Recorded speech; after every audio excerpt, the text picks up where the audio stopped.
Welcome to Sakshi education. Pahalgam అటాక్లో 26 మంది భారతీయుల్ని పొట్టన పెట్టుకున్నటువంటి పాకిస్తాన్ టెర్రరిస్టులు అంతకు ధీటుగా భారత్ సమాధానంతో ఉక్కిరి బిక్కిరైపోతున్నారు. పాకిస్తాన్ అటాక్కి మనం ఎప్పుడైతే రిటాలియేట్ చేశామో వణికిపోతోంది. నేవీ అనేటువంటిది కూడా దూకుడుగా వెళ్తోంది.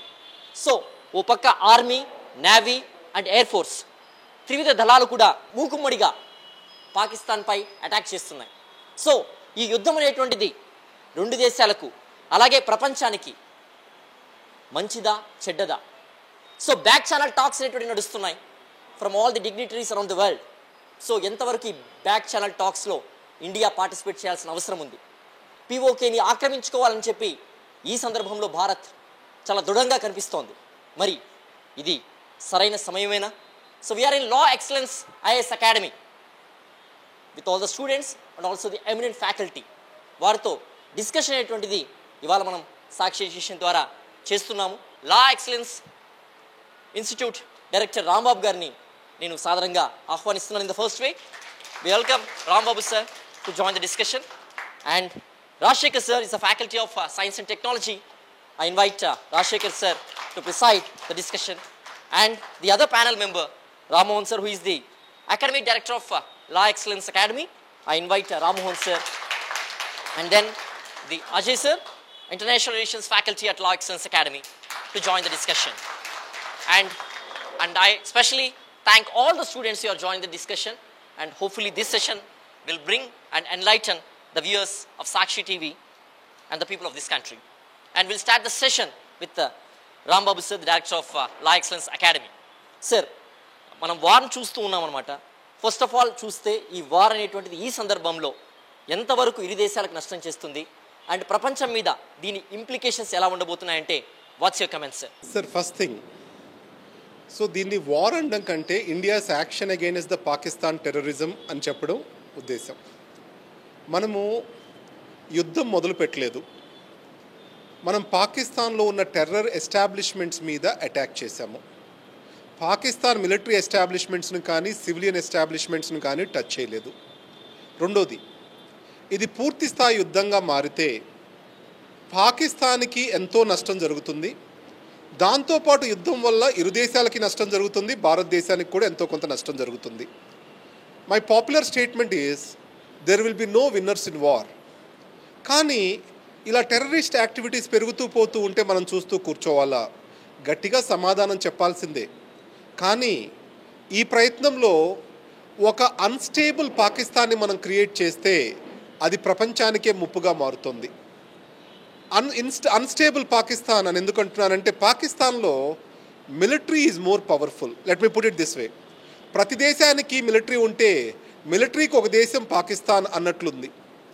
ఆ క్రమంలో అన్స్టేబుల్ పాకిస్తాన్ వలన వాళ్ళ న్యూక్లియర్ వెపన్స్ కంట్రోల్ ఎవరి చేతిలో ఉంది, ఎంతవరకు నియంత్రణలో ఉన్నాయి, వీటి మీద ప్రపంచానికి అవగాహన లేదు. సో ఏ న్యూక్లియర్ పవర్డ్ పాకిస్తాన్ అన్స్టేబుల్ అవ్వడము ప్రపంచానికి శుభసూచకం కాదు. సో ప్రపంచం అంతా కూడా ఒక ఏకతాటిపైకి వచ్చి పాకిస్తాన్ న్యూక్లియర్ వెపన్స్ని ఎలా కంట్రోల్ చేయాలో ఆలోచించాల్సిన సమయం ఆసన్నమైంది. రెండోది, ఎకనామికల్లీ పాకిస్తాన్ అత్యంత వీక్ స్థితిలో ఉంది, ఎప్పుడూ లేనంత వీక్ స్థితిలో ఉంది. ఈ క్రమంలో ఎక్కువ రోజులు పాకిస్తాన్ యుద్ధం కూడా చేయలేదు. అందువల్ల ఇది ఒక ఫుల్ స్కేల్ వార్గా వెళ్తుంది అని కూడా నేను అనుకోవట్లేదు. అండ్ టెర్రరిజం అగెయినెస్ట్గా జరిగే ప్రతి యాక్టివిటీ కూడా ప్రపంచ దేశాల సపోర్ట్ ఉంటుంది. ఇప్పుడు చైనా చూడండి, భారతదేశానికి సపోర్ట్ ఇస్తాను అంది, యుద్ధానికి కాదు, టెర్రరిస్ట్ యాక్టివిటీకి. భారతదేశము ఒక ఇబ్బందికర పరిస్థితుల్లో ఉన్నప్పుడు ఆర్ విక్టిమ్గా ఉన్నప్పుడు చైనా కూడా భారతదేశాన్ని సపోర్ట్ చేసింది. సో ఈ క్రమంలో యాంటీ టెర్రరిజం స్టాండ్ అనేవి అన్ని కంట్రీస్ తీసుకొని ఉన్నాయి. సో పాకిస్తాన్కి సపోర్ట్ దొరకడం కూడా కష్టము. On certain other grounds Turkey లాంటి దేశాలు కొంచెం సపోర్ట్ చేసినా కానీ పూర్తి స్థాయిలో సపోర్ట్ చేస్తాయని నేను అనుకోవట్లేదు. సో ఈ క్రమంలో భారతదేశము తన రైట్ పీఓకే వెనక్కి తీసుకునే ఛాన్స్ ఉందా? ఒకవేళ ఫుల్ బ్లోన్ వార్గా మారితే భారతదేశము తన హక్కైన కాశ్మీర్ని, పాకిస్తాన్ తీసుకున్న కాశ్మీర్ని కూడా వెనక్కి తీసుకోవచ్చు. మనం చేసిన కొన్ని హిస్టారికల్ మిస్టేక్స్ని కరెక్ట్ చేసుకునే అవకాశం రావచ్చు. సో ఇది ఓవరాల్గా నా ఒపీనియన్ అండి దీనిపైన. సో ఈ వార్ని ఎలా చూస్తారు? సో ఇది స్టార్ట్ చేసింది Pakistan through attacks, continuous attacks. అది అటాక్ అనేటువంటిది కేవలం పహల్గామే కాదు, సీజ్ వైర్ వయలేషన్స్ అనేటువంటిది కంటిన్యూస్గా చేస్తూ వస్తుంది. So in addition to it, so Bharat ధీటుగా స్పందిస్తోంది, అటాక్ చేస్తోంది. కానీ వేర్ ఇట్ గోస్ అంటే, can anyone of you answer to this question? ముందుగా సాక్షి యాజమాన్యానికి, మా లా ఎక్సలెన్స్ యాజమాన్యానికి అవకాశం ఇచ్చినందుకు ధన్యవాదాలు. భారత్ ఇవాళ యుద్ధం పాకిస్తాన్తో చేయట్లేదు, కానీ యుద్ధం అనేది ఉగ్రవాదులతో చేస్తుంది. ఈ పాయింట్ మనం ఖచ్చితంగా క్లియర్గా ప్రతి ఒక్కరు గుర్తుపెట్టుకోవాల్సిన అవసరం ఉంది. ముఖ్యంగా భారత్ మూలాలు ఏ రోజు కూడా యుద్ధానికి కానీ లేదా వైలెన్స్ కానీ భారత్ ఏ రోజు ప్రోత్సహించలేదు. భారత్ ఏర్పడిన రోజు నుంచి కూడా మనము యుద్ధానికంటే దౌత్యానికే ఎక్కువ ప్రాధాన్యత ఇచ్చాము. ప్రస్తుతం ఉన్న పరిస్థితుల్లో భారత్ పీఓకే తీసుకోవాలా లేదా, అదే పాక్ ఆక్రమిత కాశ్మీర్ తీసుకోవాలా లేదా ఏదైతే పాకిస్తాన్ ఉగ్రవాదుల మీద చేసిన దాడిని తన మీద చేసిన దాడిగా అనుకొని మన మీద చేస్తున్నటువంటి దాడికి ప్రతిదాడి చేయాలా అన్న దానికి మన ఆర్మీ సమాధానం ఒక 2 రోజులుగా చెప్తూ ఉంది. యాజ్ ఎ సిటిజన్గా నేనేమనుకుంటున్నా అంటే, యుద్ధం ఖచ్చితంగా 2 వైపులా నష్టాన్ని తెస్తుంది, కానీ ఇప్పుడున్న పరిస్థితుల్లో మనం కాపాడుకోవాలి. ప్రభుత్వానికి కానీ ఆర్మీకి కానీ నమ్మకం ఉంచి వాళ్ళ వెనక మనం నిలవాల్సిన అవసరం ఉందని నేను భావిస్తున్నాను. గుడ్. సగటు మనిషికి అర్థమయ్యేలాగా చాలా చక్కగా దౌత్య మార్గమే అన్నిటికీ పరిష్కారం అయ్యేటువంటిది చాలా చక్కగా చెప్పారు. ఐమ్ శ్రావణి. ఇప్పుడు అంతర్జాతీయంగా భారతదేశానికి గుర్తింపు వచ్చింది. తరతరాలుగా ఎందుకు భారతదేశాన్ని ఇంతగా గౌరవిస్తున్నారు అంటే అది ఒకటే, శాంతి మార్గం. భారతదేశం గాంధీ నడిచిన దేశం. అలానే భారతదేశంలో పీస్కి అంటే శాంతికి మనం ఎంత ప్రాధాన్యత ఇస్తామో అదే దేశం నేలపైన సుభాష్ చంద్రబోస్ లాంటి వాళ్ళు కూడా నడిచారు. అంటే ఇప్పుడు మనం పోరాడేది, ఈ వార్ అనేది పాకిస్తాన్తో కాదు, పాకిస్తాన్లో తయారవుతున్న టెర్రరిస్టుల పైన మనం యుద్ధం చేస్తున్నాం. కాబట్టి నేనేం చెప్పదలుచుకున్నానంటే, మనం ఏ దేశం అయితే శాంతి గురించి బోధిస్తుందో ఈ లోకానికి, అదే దేశం ఆ దేశపు ప్రజలపైన కానీ వాళ్ళపైన చిన్న ధూళి తగిలినా కానీ అదే ధీటుగా సమాధానం ఇస్తుంది ఆ ఉగ్రవాదులకి అనేది మనం స్ట్రెస్ చేసి చెప్తున్నాము. నా పేరు రమేష్ బాబు. అయితే ఇప్పుడు జరుగుతున్న మన పరిణామాలని మనం కన్సిడర్ చేసుకొని మాట్లాడితే, పాకిస్తాన్ని మనం ఓడించాలా, దానిపైన యుద్ధానికి వెళ్ళాలా లేదా అనేది మనకిప్పుడు ప్రశ్న కాదు. 56 సంవత్సరాల క్రితమే మనం పాకిస్తాన్ని ఓడించాం. ఆ దేశాన్ని ఏదైతే వెస్ట్ పాకిస్తాన్, ఈస్ట్ పాకిస్తాన్ అయితే ఉందో దాన్ని అక్కడే మనం యుద్ధం చేసి ఒక దేశాన్ని మనం విడదీసి అక్కడ ఉన్న సామాన్యుల ప్రజలు ఎవరైతే ఉన్నారో వాళ్ళు ఇబ్బందులు పడుతున్నారని చెప్పి ఒక కొత్త దేశాన్ని మనం బంగ్లాదేశ్ని సృష్టించాము ఆ రోజు. అది మన భారతదేశపు ఒక చరిత్ర. 1971 ఇది జరిగింది. సో ఈ రోజు మనం కొత్తగా యుద్ధం ప్రకటించి పాకిస్తాన్ని మనం ఏదో ఒకటి కూల్చేయాలి, ముక్కలు చేయాలనేది మన ఆబ్జెక్టివ్ కాదు. ఏనాడు కూడా మన భారతదేశం, మన చుట్టుపక్కల ఉన్న చిన్న దేశాలైనా కానీ, పక్కన ఉన్న బలహీనమైన దేశాలైనా కానీ, అది ఆర్థికంగా అవ్వచ్చు, మిలిటరీ పరంగా అవ్వచ్చు, ఏ విధంగా బలహీనమైన ఉన్నా కానీ వాటిని అటాక్ చేసి వాటిని ఆక్రమించుకోవడం అనేది భారతదేశం యొక్క నైతిక విలువలు ఏ రోజు కాదు. మన ఎథిక్స్ కావచ్చు, మన వాల్యూస్ కావచ్చు, పీస్ని ప్రకటించాయి తప్ప ఏ రోజు కూడా మనం వాళ్ళపైన అటాక్ చేయడం అనేది మన ఆబ్జెక్టివ్ కాదు. కానీ ఈ రోజు జరుగుతున్న ఈ పరిస్థితికి కారణం వచ్చేసరికి పాకిస్తాన్ని మనం బ్లేమ్ చేయట్లేదు, పాకిస్తాన్ని మనం ఏ విధంగా నిందించట్లేదు. కానీ మన దేశం పైన, మనం మట్టిపైన జరిగిన టెర్రరిస్ట్ అటాక్కి మనం రిటాలియేటరీగా ఈరోజు మనం ఈ వార్ కూడా ఫుల్ ఫ్లెజ్డ్గా మనం డిక్లేర్ చేయలేదండి. మనం ఏదైతే చిన్న రిటాలియేటరీ మెజర్స్ మనం తీసుకొని పాకిస్తాన్లో ఉన్న టెర్రరిస్ట్ ఏదైతే స్పాట్స్ మనకైతే ఉన్నాయో, ప్రెసిషన్ అటాక్ అనేది మనం ఏ పాయింట్లో అయితే ఉందో ఆ గ్రిడ్ని బేస్ చేసుకొని మనం అటాక్ చేసి దాన్ని అక్కడితో మనం నిర్మూలించడానికి మనం చేసిన ప్రయత్నమే తప్ప ఒక దేశాన్ని నిర్మూలించడం అనేది మన ఆబ్జెక్టివ్ కాదు. కానీ దీనికి అగెయిన్స్ట్గా మళ్ళీ మన ఆ ప్రభుత్వ యొక్క గవర్నమెంట్ వాళ్ళ మిలిటరీ మన పైన తిరిగి దాడి చేస్తున్నాయి. కాబట్టి మన యుద్ధం వద్దనుకున్నా కానీ మన శాంతి భద్రతలను కాపాడుకోవాలి. మన ప్రజలు మన ప్రధానమైన ముఖ్యం. Citizen security is the priority of any country and internal security is the utmost priority of India. So India loves it's citizens. So India goes for the retaliatory measures to protect it's citizens. So today's event is something what Pakistan deserves, and Pakistan military and also the state sponsored terrorism ఏదైతే పాకిస్తాన్లో ఉందో వాళ్ళు చేసిన వాళ్ళ ఆలోచనలకి ఈరోజు వాళ్ళు తీసుకున్న ప్రతిఫలమే తప్ప ఇండియా ఎటువంటి అనర్థాలకి ఆలోచించేది ఏనాడు కూడా. That's all from mind. Thank you. Good. I will take nice. Will take more from you. And before that science and technology faculty Rajasekhar sir మాట్లాడతారు. ఎందుకంటే యుద్ధ తంత్రాలు మారిపోయాయి, రోజులు మారే కొద్దీ. ఇదివరకైతే బూట్స్ ఎక్కువగా చప్పులు చేసేవి, ఇప్పుడు డ్రోన్స్ చప్పులు ఎక్కువైపోయాయి. సైన్స్ అండ్ టెక్నాలజీ అనేటువంటిది యుద్ధంలో చాలా కీలక పాత్ర పోషిస్తున్నటువంటి ప్రస్తుత రోజుల్లో భారత్ ఎంత సన్నద్ధంగా ఉంది in terms of technology, in terms of weaponry, and Pakistan ఉన్నటువంటి అడ్వాంటేజెస్ ఏంటి, డిసడ్వాంటేజెస్ ఏంటి, ఎంతవరకు భారత్ సన్నద్ధంగా ఉంది వెపనరీలో, అండ్ పాకిస్తాన్ అడ్వాంటేజెస్ ఏమన్నా ఉన్నాయా ఈ వెపనరీ వైజ్ చూస్తే? What's your answer sir? Right. Actually అంటే ఈ కాలంలో మనం చూస్తే కనుక యుద్ధాలకు సంబంధించి ఎటువంటి పరిస్థితి ఎప్పుడు ఎదురవుతుందో తెలియని పరిస్థితిలో ఉన్నాం. దానికి తగ్గట్టుగా అన్ని దేశాలు కూడా వాటిని సమర్థవంతంగా తయారు చేసుకుంటున్నాయి. సో అలాగే భారత్ కూడా మన స్వతంత్రం వచ్చిన తర్వాత డిఫెన్స్ మీద ఎక్కువగా ఫోకస్ పెట్టింది. ప్రత్యేకంగా స్వదేశీయంగా సాంకేతికతను మనం రూపొందించుకునేటట్టుగా డిఆర్డీఓని ఎస్టాబ్లిష్ చేయడం జరిగింది. దాని తగ్గట్టుగానే డెవలప్మెంట్ జరుగుతూ వచ్చింది. అయితే ఇక్కడ ఒక ప్రాబ్లం ఏంటంటే మనకు ఎక్కువ మొత్తంలో పెట్టుబడులు అవసరం ఉంటాయి. అది నలుగురికి మనం చాటి చెప్తూ ఇలాంటివి ఉన్నాయని చెప్పుకోవాల్సిన పరిస్థితి లేకుండా తయారు చేసుకోవాల్సి ఉంటుంది. సాంకేతికత కూడా వెంటనే మార్పు వస్తూ ఉంటుంది. దానికి తగ్గట్టుగా ఆధునీకరించుకుంటూ ముందుకు వెళ్తూ వస్తున్నాం. సో ఆ రకంగా మనం అన్ని రకాలు, ఇప్పుడు బ్యాలిస్టిక్ మిజైల్స్ అంటాము, ఆ తర్వాత రకరకాల క్షిపణులు, క్రూజ్ మిజైల్స్ అంటాము. అంటే కొన్నిటిపైన మనకు సాంకేతికంగా ఎక్కువగా కంట్రోల్ ఉంటుంది, కొన్నిపైన ఉండదు. కానీ ఎక్కువ దూరంలో ఉన్న టార్గెట్స్ని ఛేదించగలిగేటట్టుగా బ్యాలిస్టిక్ క్షిపణులను తయారు చేసుకున్నాం. ఆ తర్వాత తక్కువ దూరంలో ఉండి ఎక్కువగా ప్రెసిషన్తో అటాక్ చేసేటట్టుగా క్రూజ్ మిసైల్స్ తయారు చేసుకున్నాం.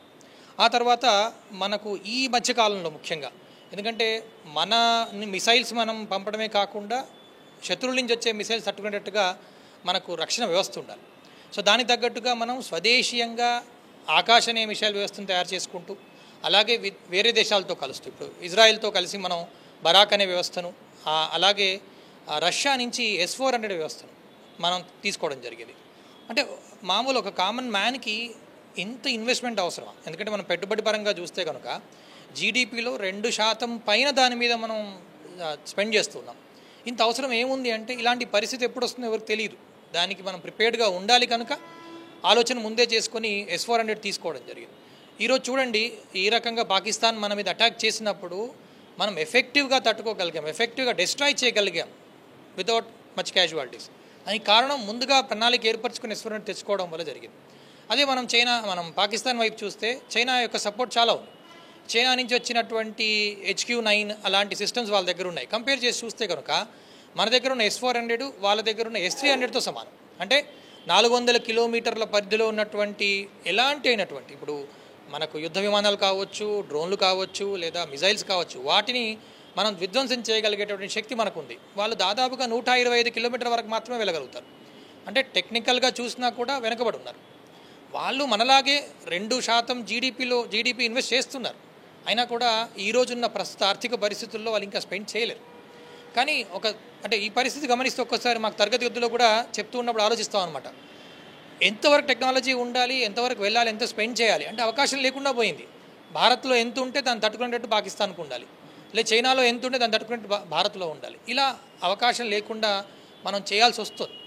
సో మనం టెక్నికల్గా దీన్ని దృష్టిలో పెట్టుకొని ఎఫెక్టివ్గా డబ్బులు పెడుతున్నాం, స్వదేశీయంగా పరిజ్ఞానం తెచ్చుకుంటున్నాం. ఇప్పుడు చాలా రకాల వ్యవస్థలు మనం ఇంకా దూరం 5,500 కిలోమీటర్లు ఛేదించగలిగేటటువంటి అగ్ని-5 లాంటి మిజైల్స్ ఉన్నాయి. వాటిని తట్టుకునేటటువంటి కొత్త రకమైన AD-1 లాంటి వ్యవస్థలు ఏర్పరచుకుంటూ వస్తున్నాం. అండ్ సడన్గా చూస్తే ఇప్పుడు లాస్ట్ యుక్రెయిన్ రష్యా వార్లో కానీ, ఇజ్రాయెల్ వార్లో కానీ డ్రోన్స్ యొక్క పాత్ర పెరిగిపోయింది. సో లాస్ట్ 1-2 సంవత్సరాల్లో మనం స్వదేశీయంగా డ్రోన్స్ తయారు చేస్తూ ఉన్నాం. కామికాజే డ్రోన్స్ అంటాం. అవి మామూలుగా సర్వే చేయడమే కాకుండా అటాక్ చేయగలుగుతాయి, మిసైల్స్ లాంటి వాటిని పడేయగలుగుతాయి. ఇప్పుడు మనం ఇజ్రాయెల్ నుంచి తీసుకున్నటువంటి హార్పాన్ డ్రోన్స్ కానీ, హార్పీ డ్రోన్స్ కానీ ఈ పనులు చేస్తున్నాయి. సో ఆ రకంగా చూసినా కూడా మనం పాకిస్తాన్ కంటే చాలా ముందున్నాం. సో 50% వాళ్ళకంటే మనకు ఎక్కువగా నేవీ కానీ, ఇండియన్ ఎయిర్ ఫోర్స్ కానీ, అలాగే మిలిటరీ వ్యవస్థలో కానీ ముందున్నాం. సో బాగా ప్రిపేర్ అయి ఉన్నాం. దాని యొక్క డ్యామేజ్ మనపైన కూడా డెఫినెట్లీ ఉంటుంది, విద్యార్థులు చెప్పినట్టుగా. కానీ మన మీద తక్కువ ప్రభావం కనిపించేటట్టుగా మనం ప్రణాళిక ఏర్పరచుకున్నాం. సో ఆ రకంగా సన్నద్ధమై ఉన్నాము. ఇది వారుగా దారి తీస్తే కూడా తట్టుకునే పరిస్థితిలో ఉన్నాం. దారి తీయకూడదు అనుకుంటున్నాం, ఉన్నా కూడా తట్టుకోగలుగుతాం. అసలు మిలిటరీ పరంగా పాకిస్తాన్ ఈరోజు ఇండియాకి పోటీ కాదండి. అమెరికా దన్నుండడం వల్ల కొన్ని F-16 ఫైటర్ జెట్స్ ఇవన్నీ వాళ్ళ దగ్గర ఉన్నాయి. కానీ దానికంటే మనం ఫ్రాన్స్ నుంచి తీసుకున్న కొత్త రఫాల్ జెట్స్ కానీ దే ఆర్ ఫార్ సుపీరియర్. అంటే military wise India is far superior. అంటే పాకిస్తాన్ అన్నీ కూడా ఏదో డెస్పరేట్ చర్యల్లాగా కనిపిస్తున్నాయి తప్పితే వాళ్ళు వార్ యుద్ధం గెలుస్తామని చెప్పి వాళ్ళకే నమ్మకం లేదు. కాకపోతే ఏంటంటే థియేట్రిక్స్ ఉంటాయి, జనాలకు ఏదో చూపించుకోవాల్సి ఉంటుంది. ఇక్కడ మేము పొలిటికల్ సిస్టమ్ వీక్గా లేదు, వ్యవస్థ వీక్గా లేదు అన్నట్లు మేము కూడా రెస్పాండ్ అవుతున్నాం అని చూపించుకోవడానికి ఇదేదో పిచ్చి పనులు చేస్తున్నారు అనిపిస్తుంది నాకు. అందుకంటే ఇది ఫుల్ స్కేల్ వార్గా వెళ్తుంది అని నేను అనుకోవట్లేదు. And the next is India Pakistan రెండు న్యూక్లియర్ పవర్స్ కాబట్టి India is a responsible nuclear power. Pakistan ప్రతిసారి నేను న్యూక్లియర్ బాంబు ఉంది మేము ఇవన్నీ చెప్తూ ఉన్నారు కదా, అది ఎప్పుడైతే ఆ బెదిరింపు చర్యలకు దిగుతున్నారో that itself shows that they are irresponsible. అందువలన ప్రపంచం చూస్తూ ఊరుకోదు. అండ్ ఇర్రెస్పాన్సిబుల్గా బిహేవ్ చేసిన ఏ నేషన్ అయినా కానీ ఏదో ఒక రోజు ఆ ప్రజలకే కష్టాలు వస్తాయండి. నార్త్ కొరియా పరిస్థితి చూస్తున్నాము. So Pakistan is no different. కాకపోతే పాకిస్తాన్ ఏంటంటే ఒక డెమోక్రసీ ఉంది, బట్ ఆ డెమోక్రసీ కూడా it's not a rightful democracy. ఈ కంటెక్స్లో these are just theatrics of the political establishment there. అంతకంటే పెద్ద విషయం ఉందని అనుకోవట్లా. And Pakistan tactical nuclear weapons ఉన్నాయని క్లెయిమ్ చేస్తుంది. ఈ స్మాల్ న్యూక్లియర్ వెపన్స్ ఏంటి అంటే థియేటర్ వార్ఫీల్డ్లో యూజ్ చేసేవి. అలాంటివి వాటి వలన అండ్ మిలిటరీకి డ్యామేజ్ ఎక్కువ ఉంటుంది. అవి ఉన్నాయా లేవో ఎవరికీ తెలియదు, జస్ట్ అవన్నీ మేకపోతే గాంభీర్యపు మాటలాగా ఉన్నాయి అవి. అందుకంటే పెద్ద విషయం ఏం లేదు వాళ్ళ దగ్గర. మనం బిగ్గర్ కంటెక్స్ట్లో చూడాల్సింది development. South Asia poorest region ప్రపంచంలో. ఇప్పుడు ఆల్రెడీ బంగ్లాదేశ్ అన్స్టేబుల్గా ఉంది, శ్రీలంక అన్స్టేబుల్గా ఉంది, పాకిస్తాన్ ఈ యుద్ధం కరెక్ట్గా వారం రోజులు జరిగితే మొక్క చెక్కలు అవుతుంది, అన్స్టేబుల్ అవుతుంది. నేపాల్ ఎర్త్క్వేక్ దగ్గర నుంచి ఇంకా కోలుకోలేదు. అంటే ఆశాదీపం భారతదేశం ఈ ఏరియా మొత్తానికి. ఇలాంటి పరిస్థితుల్లో ఈ యుద్ధము ఈ ప్రాంతం మొత్తానికి చేటు చేస్తుందేమోనని నా భయం. Good sir, good interpretation. ఎందుకంటే వ్యాలిడ్గా ఉన్నాయి పాయింట్స్ అన్నీ కూడా. హ్యూమన్ డెవలప్మెంట్ ఇండెక్స్ సంబంధించి చాలా ఎక్కువ పారామీటర్ ప్లే చేస్తుంది. సో పాకిస్తాన్ పరిస్థితి ఎలా ఉంది మానవ అభివృద్ధి సూచికలో అనేటువంటి క్వశ్చన్ ఒకటి. అండ్ భారత్ పరిస్థితి ఏంటి? Can you please share your suggestions on it sir, Rammohan sir. Human development index చూసామనుకోండి, if you compare Pakistan and India is comparably better placed. మనము కొంచెం మంచి ఉన్నత స్థితిలో ఉన్నాం పాకిస్తాన్తో కంపేర్ చేస్తే. సపోజ్ మనం పావర్టీ లెవెల్స్ తీసుకున్నాం అనుకోండి, ఇండియాలో పావర్టీ లెవెల్స్ ఇప్పుడు చాలా తగ్గిపోయాయి. 2005 నుంచి ఈ లాస్ట్ 20 ఇయర్స్లో గవర్నమెంట్ ఎఫర్ట్ వల్ల ఎన్ఆర్ఈజీఏ కావచ్చు, లేకపోతే వేరే స్కీమ్స్ వల్ల మనం డ్రాస్టిక్గా తగ్గించగలిగాం. ఇప్పుడు రైట్ నౌ ఇండియాలో పావర్టీ 13% ఉంది. అదే if you take Pakistan's case, పాకిస్తాన్లో ఇప్పుడు పావర్టీ ఆల్మోస్ట్ 40% ఉంది. సో అలా కంపేర్ చేసుకుంటే వాళ్ళు ప్రజలకి ఎంతవరకు హెల్ప్ చేయాలనే దానిపైన దృష్టి పెట్టడం కంటే కూడా వారిపైన దృష్టి పెట్టడం వల్ల పాకిస్తాన్కి ఎక్కువ నష్టం ఉంటుంది. లిటరసీ రేట్ తీసుకున్నా కూడా ఇండియాలో 80% అచీవ్ చేసాం మనము, పాకిస్తాన్లో ఇంకా 62% ఉంది. ఏ హ్యూమన్ డెవలప్మెంట్ ఇండిసెస్ తీసుకున్నా కూడా మీరు ఇండియా చాలా మంచి ఉన్నత స్థితిలో ఉంది కంపేర్ టు పాకిస్తాన్. సో అలాంటి టైంలో వార్ అనేది ఎంతవరకు హెల్ప్ అవుతుంది పాకిస్తాన్కి, అండ్ వాళ్ళు టెర్రరిస్ట్ని ఎందుకు స్పాన్సర్ చేస్తున్నారు rather than focusing on the development of the country, providing better education, better health and basic livelihood standards to the people of Pakistan. వాళ్ళు ఎందుకు వారిపైన ఎక్కువ మొక్కు చూపుతున్నారు అనేది మనం ఆలోచించాల్సిన విషయం అనమాట. And India we are doing very well compare to the Pakistan. Science and technology sir చెప్పారు, హ్యూమన్ డెవలప్మెంట్ ఇండెక్స్ అనేటువంటిది సార్ చెప్పారు, అండ్ రాంబాబు సార్ అయితే ఎక్స్టెన్సివ్గా చెప్పారు what are the measures that the country should consider while going for war or while going for an attack అనేటువంటిది. Myself, I am Y. Shivapiram. India has suspended the Indus Water Treaty with Pakistan. This means that India will no longer be bound in terms of treaty terms which govern the sharing of water for 6 rivers in the Indus River system. World should prioritize focus on restricting Pakistan from using tactical nuclear weapons which are threat, and we stand with government of India. Jai Hind, Jai Bharat. He made some valid points, and in addition to it, so Russia war chusam Ukraine tho, and Hamas Israel. How different is the war between India and Pakistan? నా పేరు Sadia Sultana. Israel war అనేది Hamas మీద జరిగేటప్పుడు terrors మీద attack చేయడానికంటే ముందు civilians ఎక్కువ affect అవుతున్నారనే దాని గురించి వాళ్ళు భద్రత తీసుకోకుండా అటాక్ చేయడం జరిగింది.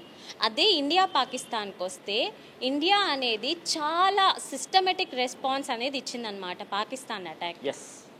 Not even affecting a single civilian, an innocent life.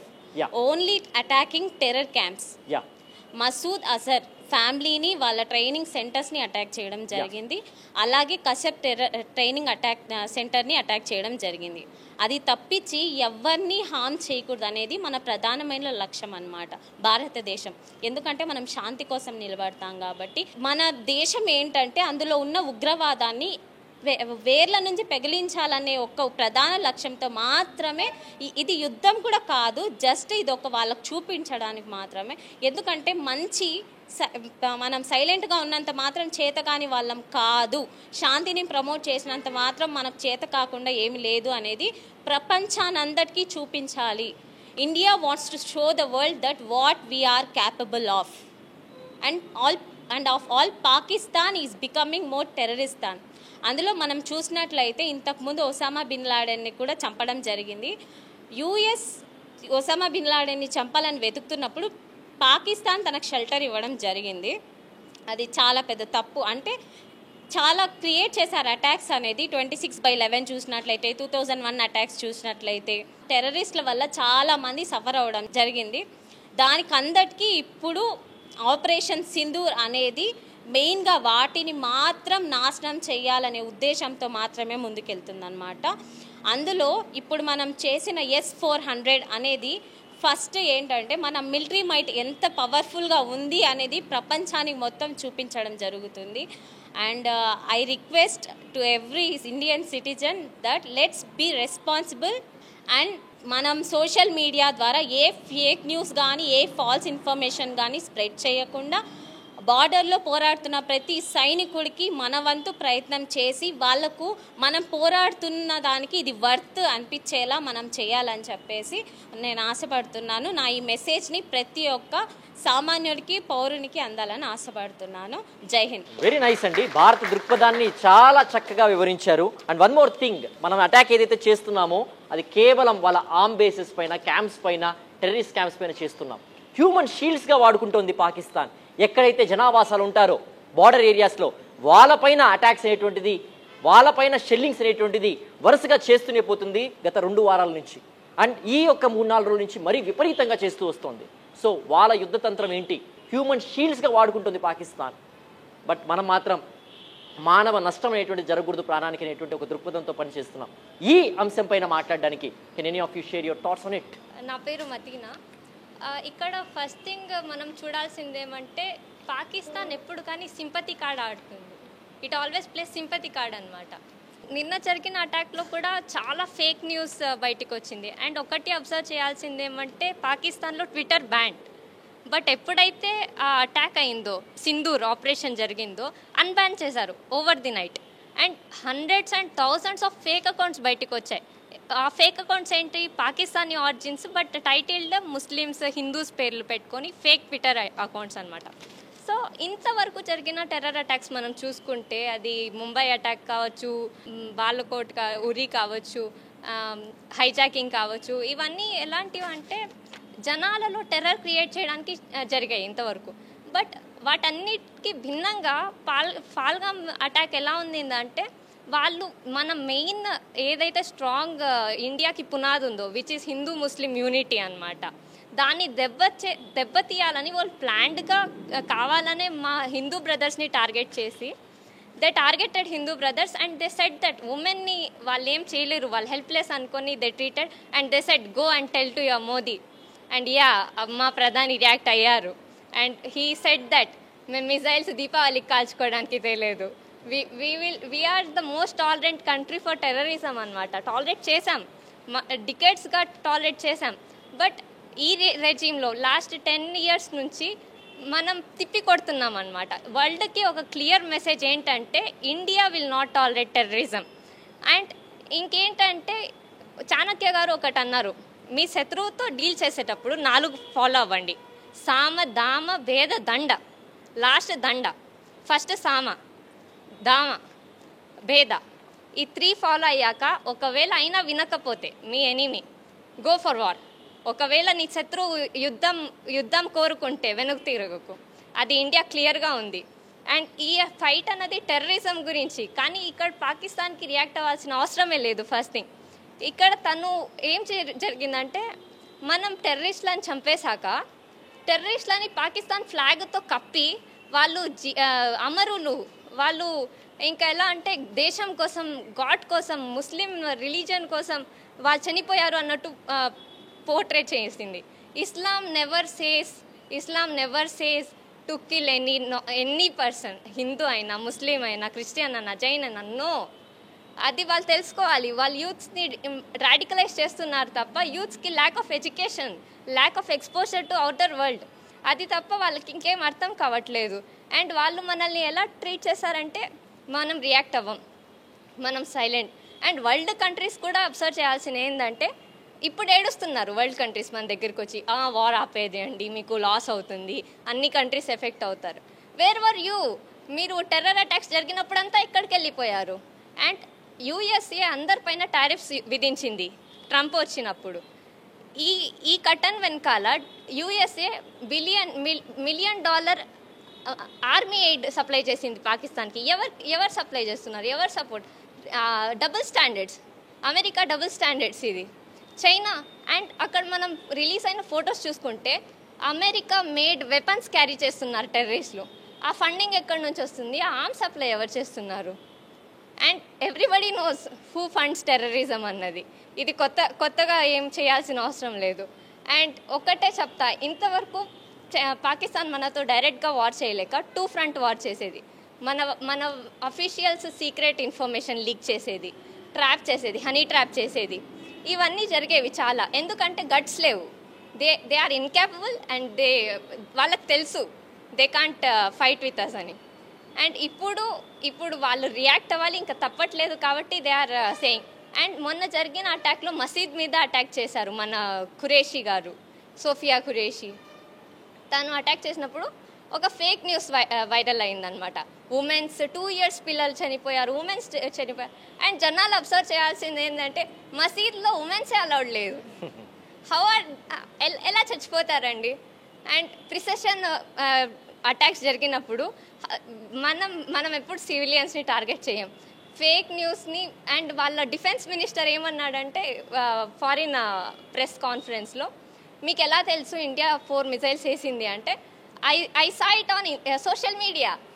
ఒక కంట్రీ డిఫెన్స్ మినిస్టర్ అయ్యుండి సోషల్ మీడియా రీల్స్లో వచ్చే ఇన్ఫర్మేషన్ని వాళ్ళు ప్రపంచానికి చెప్తున్నప్పుడు ఎంత ఘోరమైన స్థితిలో వాళ్ళు ఉన్నారో తెలుసుకోవాల్సిన విషయం. సో ఒకవేళ వాళ్ళు మనల్ని ఛాలెంజ్ చేస్తే మాకు 100 ఉండొచ్చు, కానీ when it comes to nation, religion అన్నా, పర్సనల్ బిలీఫ్స్ కన్నా అవన్నీ సెకండరీ. భారత్ మాది, మా యూనిటీ ఉన్నంత వరకు భారత్ని ఎవరు ఏం చేయలేరు. అండ్ దీనికి స్ట్రాంగ్ మెసేజ్గా మేము తిప్పి కొడతాం, that to with our unity. జై హింద్, జై భారత్. Very inspiring. మత సామరస్యానికి ప్రతీకగా నిలుస్తున్నటువంటి తన మాటలు. What's your name ma'am? Mateena. Fine.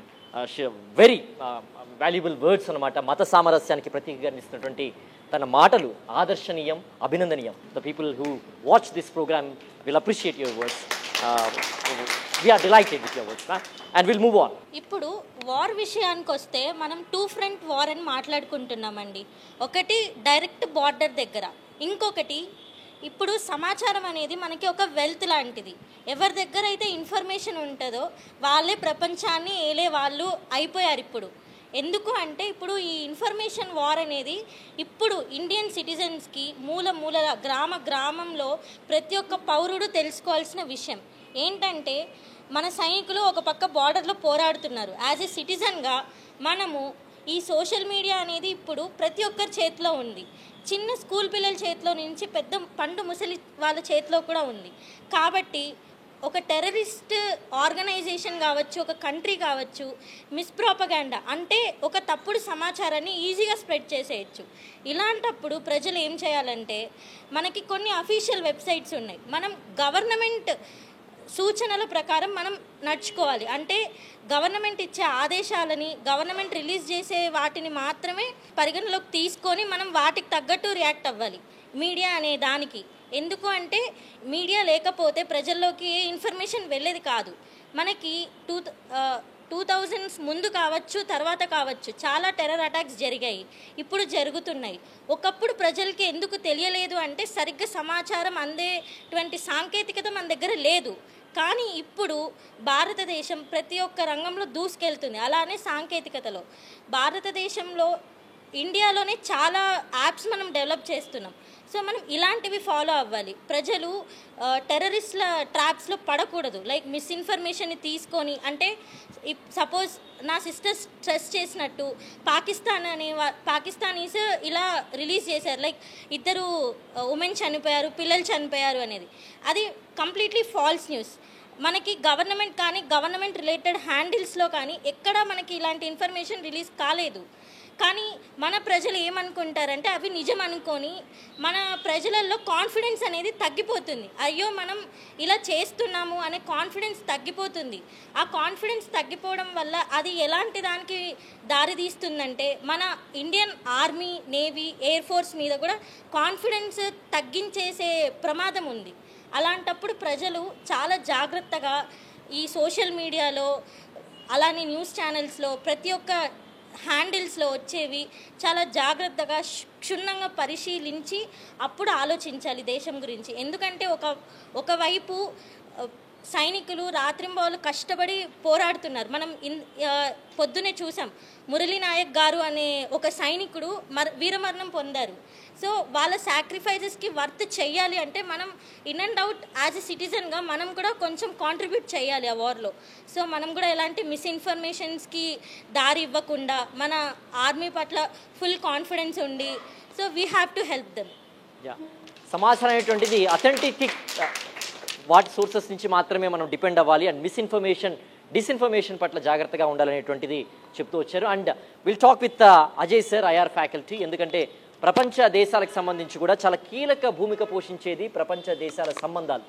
So ఈ ఇంటర్నేషనల్ రిలేషన్స్ అనేటువంటిది భారత్కి ఎలా ఉంది, సో పాకిస్తాన్కి మద్దతు ఇస్తున్న దేశాలేంటి, ఈ యొక్క ముఖ చిత్రంలో భారత్ పాక్ పరిస్థితుల్ని ప్రపంచ దేశాలు ఎలా గమనిస్తున్నాయనేటువంటిది వారు చెప్తే బాగుంటుంది. పాకిస్తాన్ అనే దేశం ఏదైతే ఉందో, it is very clearly established, it is a state sponsor of terrorism. కొన్ని సంవత్సరాల కిందట ఎవరైతే హిజ్బుల్ ముజాహిదీన్కి సంబంధించిన ఒక కమాండర్ని ఇండియన్ ఆర్మ్ ఫోర్సెస్ ఎన్కౌంటర్ చేశారు. అలా చేసినప్పుడు ఇండియా క్లియర్గా టెర్రరిస్ట్ అని డిక్లేర్ చేసినప్పుడు స్వయాన పాకిస్తాన్ ప్రధానమంత్రి ఉండి అంటాడు హీఈస్ అ మ్యాటియర్. ఇప్పుడు భారతదేశం ఎటువంటి సిచ్యువేషన్లో ఉంది అనేది చూస్తే, ఒకటి జస్ట్ కొంచెం టైం ముందే మనకు ఒక ప్రెస్ మీట్ జరిగింది అఫీషియల్గా, ఎక్కడైతే మన విదేశాంగ శాఖకు సంబంధించి కార్యదర్శి గారు మాట్లాడుతూ చెప్తూ వచ్చారు, క్లియర్గా పాకిస్తాన్ టర్కీ సపోర్ట్ తీసుకుంది. They even got to such an extent Turkey సంబంధించిన డ్రోన్స్ అనేవి వాడుతూ వచ్చారు నిన్న. ఇలా ఒకటి కాదు, ఇలా ఒక సైడ్ చూసుకుంటే టర్కీ, ఒక సైడ్ చూసుకుంటే అజర్బైజాన్, ఇలాంటి కంట్రీస్ వాటికి సపోర్ట్ చేస్తూ వచ్చాయి. కాకపోతే ఇప్పుడు మనం అర్థం చేసుకోవాల్సింది ఏంటి, చైనా లాంటి దేశాలు మాత్రం పాకిస్తాన్కి ఓపెన్గా సపోర్ట్ చేయట్లేదు. ఒకటి, దీనికి మల్టిపుల్ రీజన్స్ అయి ఉండొచ్చు. నా ఒపీనియన్లో నేనేమనుకుంటున్నానంటే, ఒక సైడ్ చూసుకుంటే ఈ ట్రంప్ వచ్చిన తర్వాత ఈ చైనీస్ గూడ్స్ మీద ఆల్మోస్ట్ 145% టారిఫ్స్ వచ్చాయి. సో ఆల్మోస్ట్ యూఎస్ మార్కెట్ వాళ్ళకి లాస్. ఒక సైడ్ చూసుకుంటే వాళ్ళకి ఇంకొక మార్కెట్ కావాలి, దట్ ఈస్ ఆబ్వియస్లీ ఇండియా, ఒక చాలా పెద్ద మార్కెట్. ఇలాంటి టైంలో ఇండియాకి ఏదైనా ఎగెన్ స్టెప్ తీసుకుంటే సో స్ట్రాటజికల్గా చైనాకు కూడా ఇబ్బంది. సో ఇది ఒక రీజన్ అయి ఉండొచ్చు చైనా ఎటువంటి కాంక్రీట్ యాక్షన్ తీసుకోకుండా ఉండడం కోసం. ఒక రీసెంట్ రిపోర్ట్స్ మనం చూస్తూ వస్తే ఇండియన్ జీడిపి గ్రోత్ రేట్ అని చూస్తూ వస్తే ఆల్మోస్ట్ 6.8% ప్రొజెక్షన్ ఐఎంఎఫ్ ప్రకారం. అదే పాకిస్తాన్ది చూస్తే అరౌండ్ 2.6%. మరి పాకిస్తాన్కి ఇలాంటి సిచ్యువేషన్లో ఉన్నప్పుడు ఒకటి ఏంటంటే వాళ్ళ గ్రోత్ రేట్ బాగాలేదు. ఫస్ట్ ఆఫ్ ఆల్ వాళ్ళ ఎకానమీ మొత్తం నడిచేది కూడా ఐఎంఎఫ్, వరల్డ్ బ్యాంక్ ఇచ్చే ఏదైతే నిధులు ఉన్నాయో వాటితో నడుస్తుంది. ఇవన్నీ అవుతున్న టైంలో ఏవైతే అంతర్జాతీయ సంస్థల దగ్గరికి వెళ్ళి వాళ్ళు డబ్బులు అడుగుతున్నారో, ఈ డబ్బుల్ని వీళ్ళు మళ్ళీ టెర్రరిజంకి ఇవ్వచ్చా అనేది ఒక question.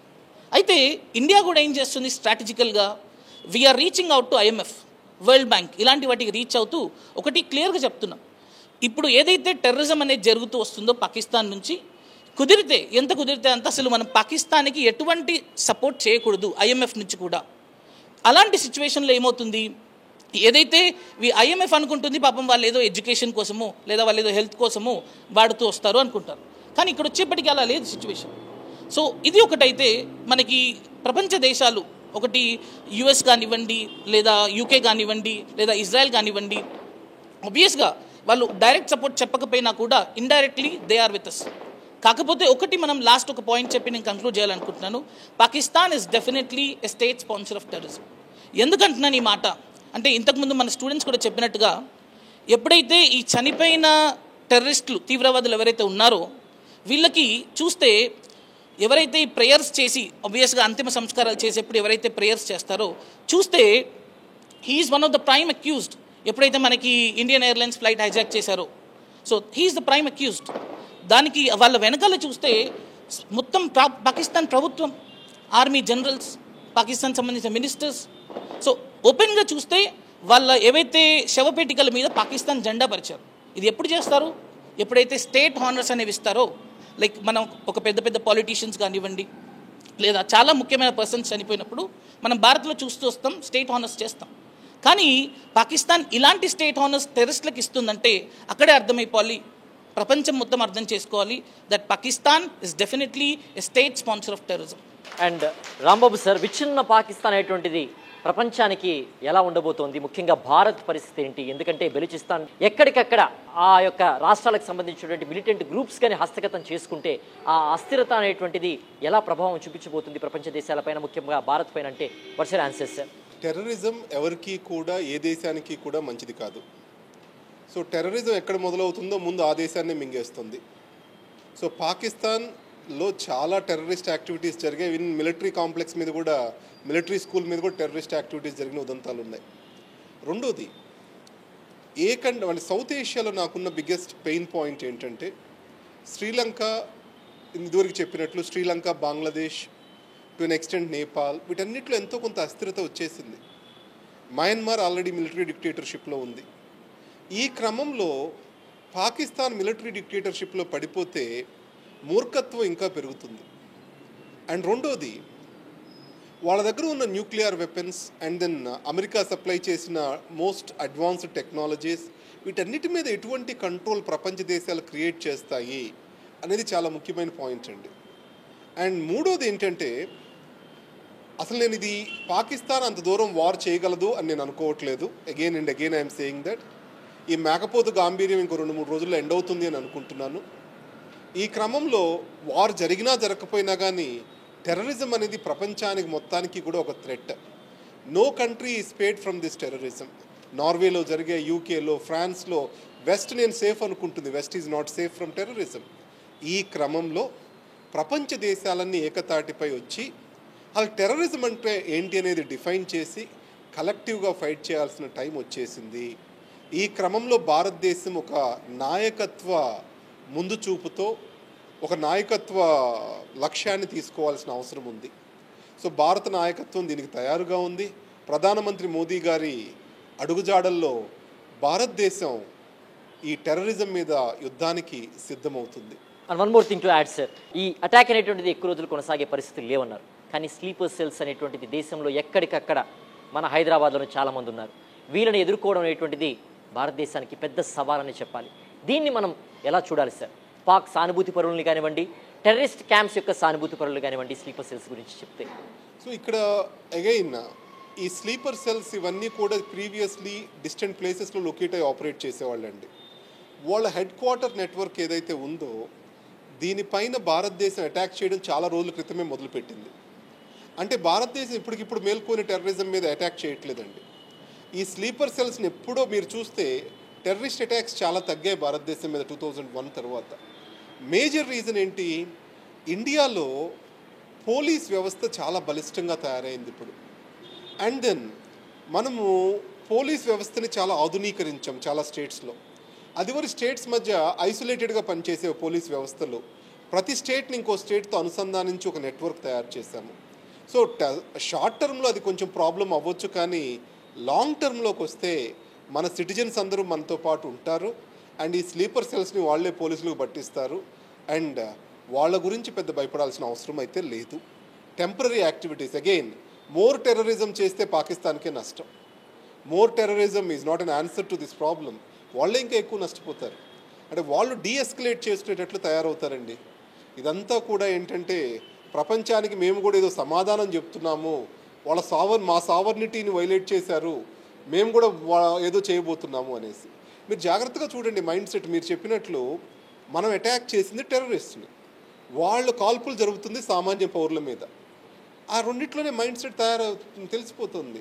They are not like us, they are different. And ప్రపంచానికి కూడా అది అర్థమవుతూ ఉంది. ఈ స్లీపర్ సెల్స్ ఇవన్నీ మోర్ టెర్రరిస్ట్ అటాక్ జరిగితే ఇండియా ఇంకా అగ్రెసివ్ అవుతుంది కానీ తగ్గదు. పాక్ తన బలహీనతల్ని తనే ఎక్స్పోజ్ చేసుకుంటుంది. తను ఏదైతే దుష్ట పన్నాగాలు పన్నుతుందో ప్రపంచ దేశాలకి తనే చెప్పుకునేటువంటి పరిస్థితి కనిపిస్తుందంటూ కూడా రాంబాబు సార్ చాలా చక్కగా చెప్పారు. And in addition to sir words, can anyone of you adding on to the points to the sir, ఏదైతే పాకిస్తాన్ స్పాన్సర్ టెర్రరిజం అవ్వచ్చు వాటి మైండ్ సెట్ వాళ్ళు స్టార్ట్ చేశారో, సో దీనికి లాంగ్ బ్యాక్ మనం హిస్టరీలోకి వెళ్తే ఒకటి మనకి long relative of India Mohammad Ali Jinnah గారు.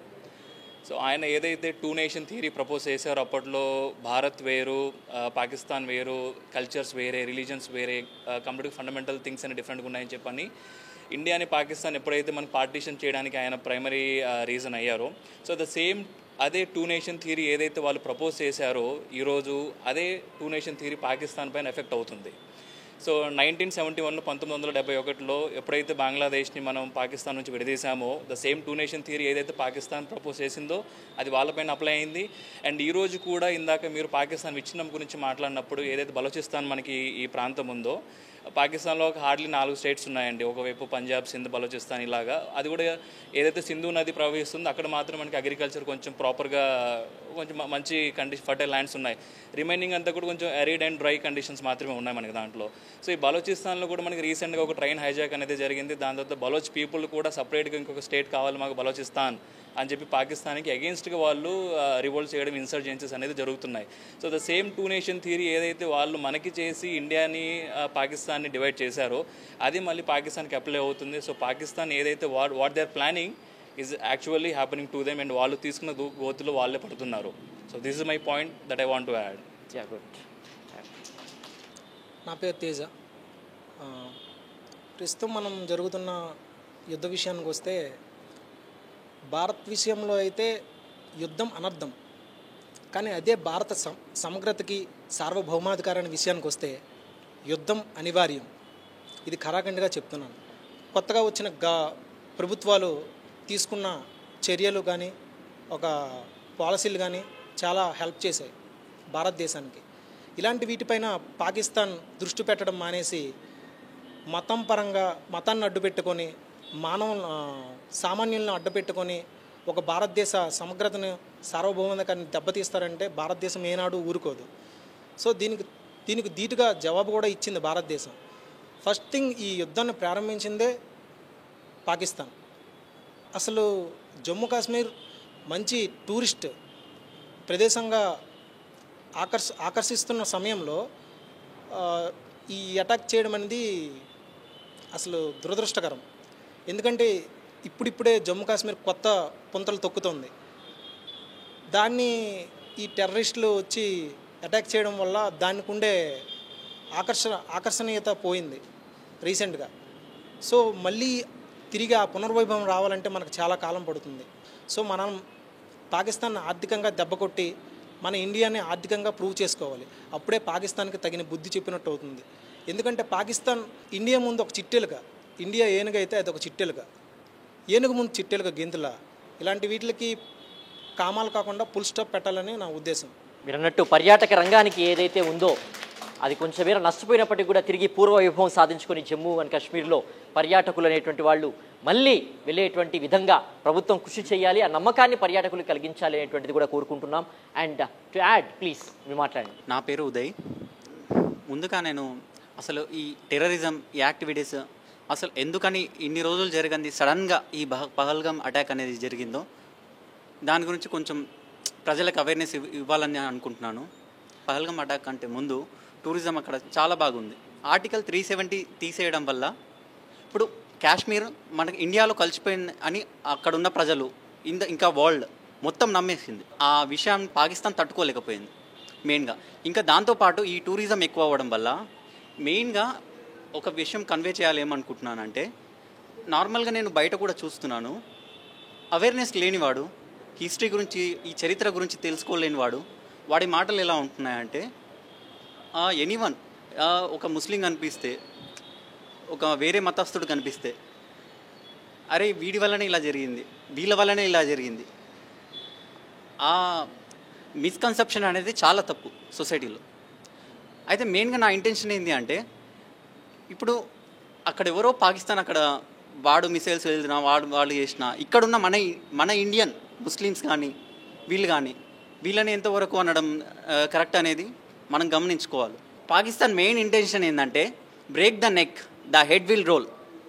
ఇండియా మీద యూజ్ చేసే ఇది మెడని తెగ్గొడితే ఆటోమేటిక్గా ఇండియా అనేది వీక్ అయిపోతుంది, మన పవర్ అనేది ఇండియాలో పెరుగుతుంది అని చెప్పేసి వాళ్ళ పాలసీ.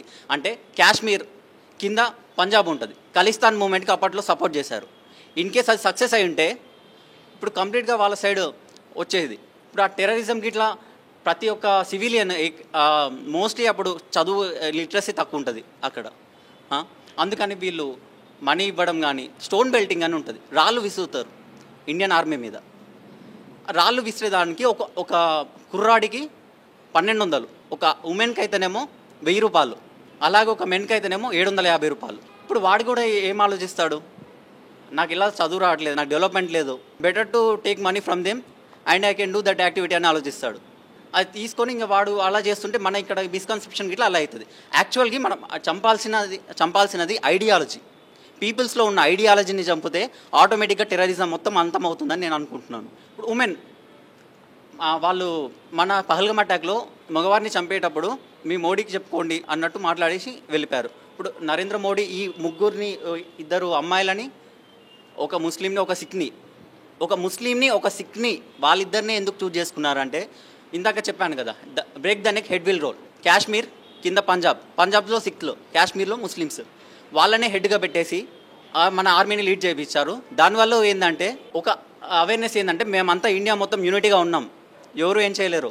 ఇంకోటి ఏంది, నారీ శక్తి, భర్త లేకుండా అమ్మాయి ఉండలేదు అనే ఒక కన్సెప్షన్ వాళ్ళు క్రియేట్ చేస్తే ఇక్కడ నారీ శక్తి, ఇండియన్ ఉమెన్ అంత ఈజీగా ఏది యాక్సెప్ట్ చేయరు. మేము దాన్ని పవర్ రిటర్న్ చూపిస్తామని చెప్పేసి ఇండియన్ ఆర్మీ అటాక్ చేసి దాన్ని చూపించింది. నారీ శక్తికి మా ఇండియన్స్లో తక్కువ ఏమీ లేదు, దేన్నైనా ఎదుర్కొనే తత్వం అనేది మహిళకు ఉంది అని ప్రూవ్ చేసింది. థ్యాంక్ యూ, జై హింద్. గుడ్. అండ్ మత సామరస్యానికి ప్రతీకగా నిలవడానికి అబ్దుల్ కలాం ఇక్కడ మనకున్నారు. And we have Mateena here. These people will always make our country vibrant with their actions and words. Conclusion remarks from Ramabu sir. 1971లో భారతదేశం ఇండియన్ నేవీ పవర్ చూపెట్టింది. అప్పుడు బంగ్లాదేశ్ క్రియేట్ అయింది. ఈసారి ఇండియన్ నేవీ కూడా యాక్టివ్గా ఇన్వాల్వ్ అయింది. సో పాకిస్తాన్ చూడండి, ఇంకా నష్టపోతారు. టెర్రరిజంని ఆపండి, ప్రపంచ దేశాలతో కలిసి అభివృద్ధి చెందడం నేర్చుకోండి. అందరికీ మంచిది. Thank you. It's been a wonderful time with the faculty and the students of Law Excellence. So the future civil servants ento mandi kaabothunaru institute nunchi, and they know the length and breadth of the constitution, and they know length and breadth of the values, and they know the length and breadth of the country. So they are more vocal, and భారతదేశం అనేటువంటిది ఏదైతే ఇప్పుడు యుద్ధ తంత్రం పాటిస్తుందో, attack చేస్తుందో, అది కేవలం ఒక సమాధానం చెప్పడానికి, శాంతి కాముకులమే కాదు, అవసరమైతే మా దేశ ప్రజల్ని రక్షించుకోవడానికి మేము దాడులు చేయడానికి కూడా సిద్ధమైనటువంటి ఒక మెసేజ్ అనేటువంటిది ఈ యొక్క దాడుల ద్వారా పంపించింది. ఏదైతే సార్ చెప్తూ ఉన్నారో వీళ్ళందరూ కూడా ఈ యొక్క దాడులు అనేటువంటి ఎక్కువ రోజులు సాగవు. పాక్ కేవలం మేకపోతు గాంభీర్యం మాత్రమే ప్రదర్శిస్తోంది, తన యొక్క దుష్ట పన్నాగాల్ని ప్రపంచం ముంగిట తనే చెప్పుకుంటోంది అనేటువంటిది చాలా క్లియర్గా ఈ యొక్క డిబేట్ అండ్ డిస్కషన్ ద్వారా మన వ్యూయర్స్కి అందించే ప్రయత్నం చేశాం. We thank Law Excellence eminent faculty and students for joining this discussion, and this is Ishwar for Sakshi.